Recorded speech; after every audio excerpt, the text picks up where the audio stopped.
So last week, I thought Lawrence did a great job, who did a reflection for us, right, to practice preaching before he becomes a deacon. And I just want to go back to the letter of St. Peter, because there's a lot for us to reflect on here, and I want to build on what Lawrence started for us last week. So just remember, this is what we heard last week. But you are a chosen race, a royal priesthood, a holy nation, a people of his own, so that you may announce the praises of God who called you out of darkness into his wonderful light. So what is St. Peter saying to us in this scripture?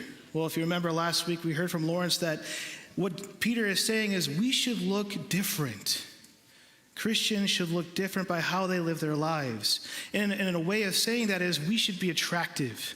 Right? People should look at Christians and say, I want some of that. The joy, the peace, and the love that they experience, I want that. That's the first thing. You know, St. Peter, when he says we're a holy priesthood, he said we should be set apart. We should be different. We should look attractive to the rest of the world. And then he goes on to say later, maintain good conduct among the Gentiles, in other words, the unbelievers, so that if they speak of you as evildoers, they may observe your good works. So not only should we look attractive, should we look like we're people of joy and love, but they should see our goodness. They should see us doing the things that Jesus has called us to do. They should see us living out works of charity amongst our brothers and sisters, and even beyond that, for all humanity. So what is St. Peter really saying? He's saying this: we must live our lives in such a way that it begs the question. And here's what I mean by that. Tertullian, one of the early church fathers, I always struggle saying his name. I'm sure Father Colin will correct me later. Yeah, thank you, man. I always get nervous when he's right there. All good things. But Tertullian would say, the blood of the martyrs was the seed of the church. And that means that it's the witness of the martyrs, it's those early Christians who are willing to die for their faith that allowed for the church to grow at an exponential rate. And the reason for that is because early in the church, when those who were dying for their faith, it begged the question, why would these people be willing to die for a religion? Why would these people be willing to die for Jesus Christ? It begged the question. They lived their lives in such a way that they were willing to die for their faith. They were willing to die for the risen Lord. So what does that look like for us? We have to live our lives in such a way that it begs the question. And here's an example. I went to Central Michigan University, a very holy institution. A lot of good things happen there. But I was a freshman in college, and I was falling in love with my faith, and I started to attend Mass daily. I remember going to the cafeteria for lunch, and my RA, her name was Abby, and she came and she sat next to me, and she said, Stephen, I don't get it. I'm like, well, what don't you get? And she said, first of all, not everyone goes to church every weekend in college. You go every day. I said, yeah, I do. And I'm not trying to boast here, but what I'm pointing out is the very fact that I went every day, it begged the question for her. She's like, what's going on? Why would you even go to Mass every day? Here's the challenge, though, for us, and this is what we hear in our reading this week. St. Peter says it's not just enough to live your life in such a way that it begs the question. Because when people ask the question, we have to be ready to answer it.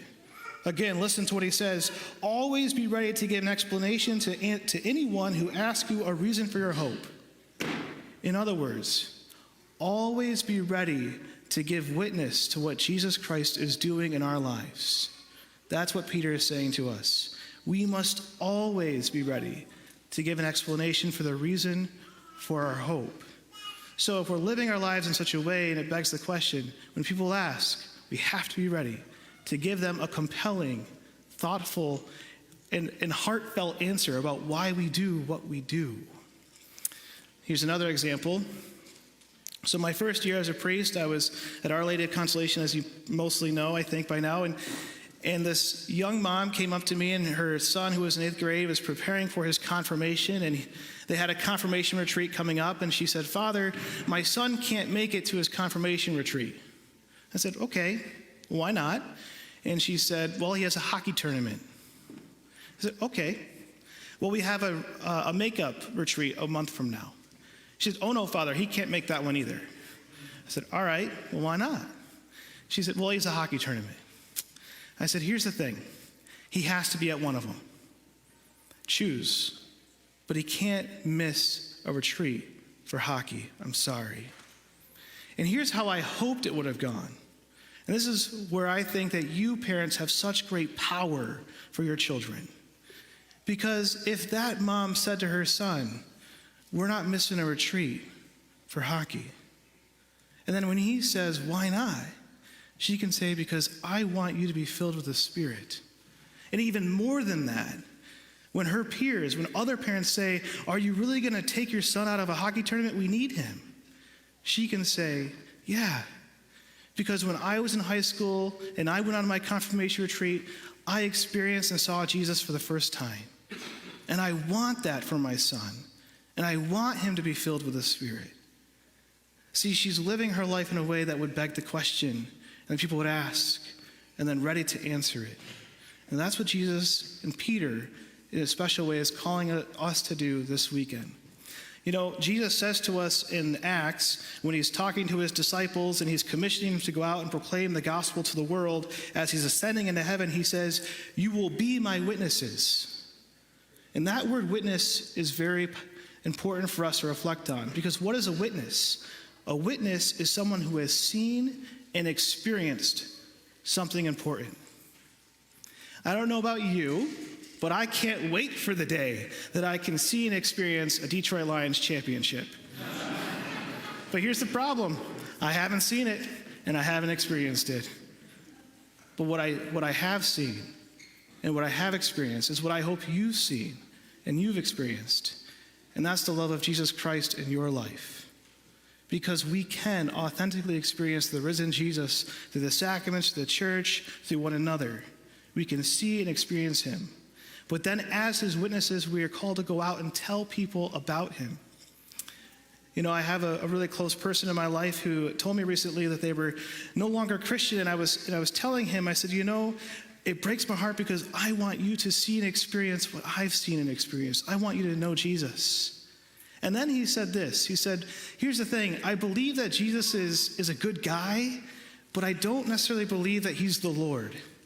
And here's the important thing. You know, St. Peter said we have to be ready to give an explanation for the reason for our hope. So we have to be ready to answer why we have this love for Jesus, but we also have to be ready to answer the intellectual questions as well.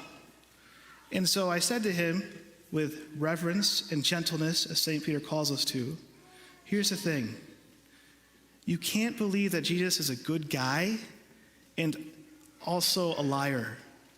Because Jesus says over and over again in the Gospels that he is the Lord and that we must follow him.